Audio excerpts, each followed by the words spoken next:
How to get real-time news with Grok AI on Android.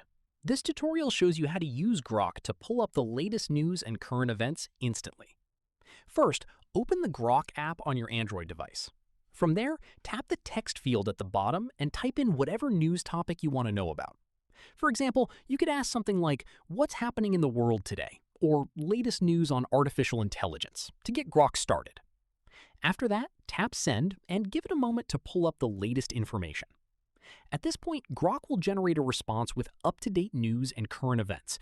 Since Grok is connected to real-time data, it can pull information that most other AI chatbots can't access. Following this, if you want to dig deeper into a specific story, just follow up with another message and ask Grok for more details.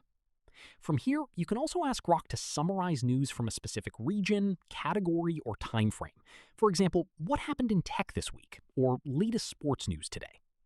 Finally, if you want to stay on top of a topic regularly, just come back and ask Grok anytime. It always pulls the most current information available online. That's how you get real-time news using Grok AI on Android. If this helped, drop a like, subscribe for more Android tutorials, and ring the bell so you never miss an upload. Catch you in the next one.